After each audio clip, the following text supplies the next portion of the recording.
सावन महीने की शुरुआत हो चुकी है और इस महीने में पड़ने वाले हर व्रत और त्योहार का महत्व बहुत ही खास होता है। सावन महीने के कृष्ण पक्ष की एकादशी तिथि पर कामिका एकादशी का व्रत रखा जाता है और एकादशी के दिन भगवान विष्णु की पूजा की जाती है। माना जाता है कि सावन महीने की कामिका एकादशी व्रत करने से भगवान शंकर भी प्रसन्न हो जाते हैं।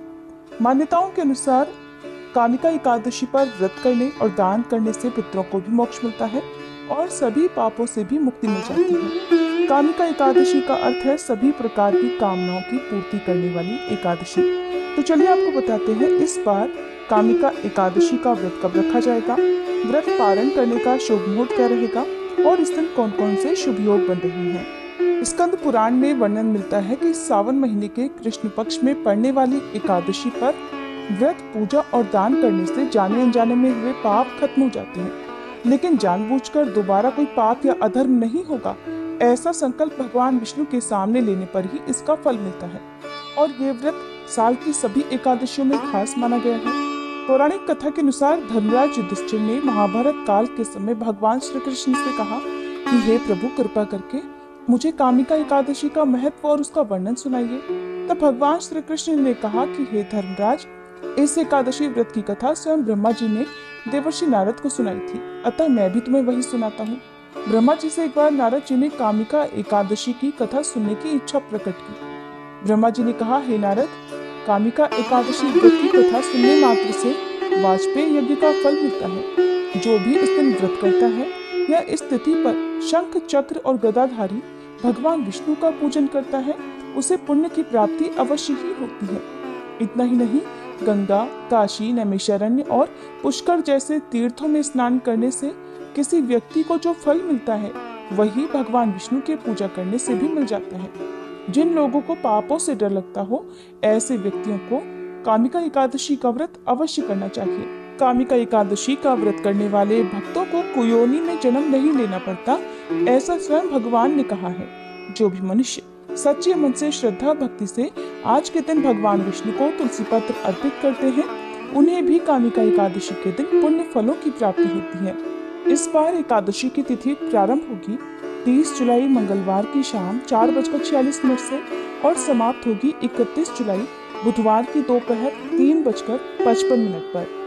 क्योंकि मंगलवार के दिन सुबह सूर्योदय से लेकर दोपहर तक दशमी तिथि रहने वाली है, इसलिए दशमी तिथि के नियमों का पालन मंगलवार को करके 31 जुलाई बुधवार को कामिका एकादशी का व्रत रखा जाएगा।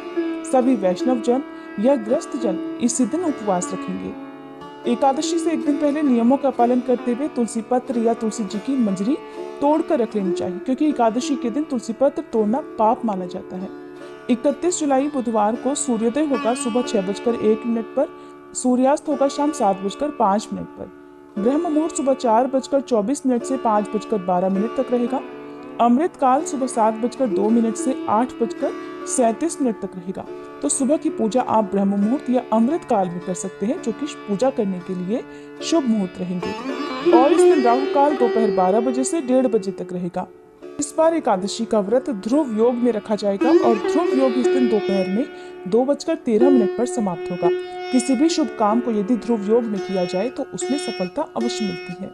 द्वादशी तिथि प्रारंभ होगी 31 जुलाई बुधवार को दोपहर 3:56 से और समाप्त होगी 1 अगस्त गुरुवार की दोपहर 3:39 पर। एकादशी व्रत का पारण अगले दिन द्वादशी तिथि को सूर्योदय के बाद और हरिवासर का समय बीतने के बाद किया जाता है। 1 अगस्त गुरुवार को द्वादशी तिथि रहेगी और इस दिन सूर्योदय होगा सुबह 6:01 पर, सूर्यास्त शाम 7:04 पर होगा।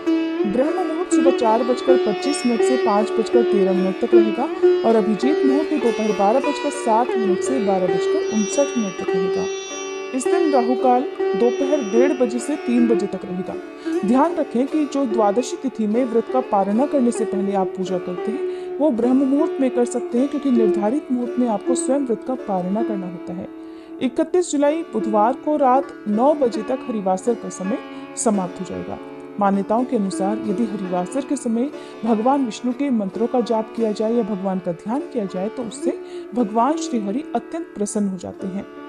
व्रत पारण की तिथि और मुहूर्त रहेगा 1 अगस्त गुरुवार को सुबह 6:01 से 9:50 तक। इसी शुभ मुहूर्त में आप एकादशी का उपवास खोल सकते हैं। उपवास खोलने से पहले भगवान विष्णु को फल, मिठाई और या फिर हलवे का भोग लगाएं। शुद्ध सात्विक घी से बने भोजन का भोग आप लगा सकते हैं। तुलसी पत्र साथ में जरूर रखें और उसी को प्रसाद रूप में ग्रहण करके आप व्रत का पारणा कर सकते हैं। इस बार गुरुवार के दिन व्रत का पारणा किया जाएगा। ऐसे में हो सकता है कि आपने गुरुवार का उपवास भी रखना हो। यदि आप दोनों ही व्रत रखना चाहते हैं तो आप एकादशी व्रत का पारणा गुरुवार को पहले करें। तुलसी पत्र, जल, पंचामृत या केवल फलों के जूस से आपको व्रत का पारणा करना चाहिए और उसके बाद अगले व्रत की पूजा करके आपको दूसरे व्रत के नियमों का पालन प्रारंभ करना चाहिए। ये थी आज की वीडियो। अगर जानकारी अच्छी लगी हो तो वीडियो को लाइक करके इस दिन हमारे चैनल पर कथा भी जरूर सुनिएगा।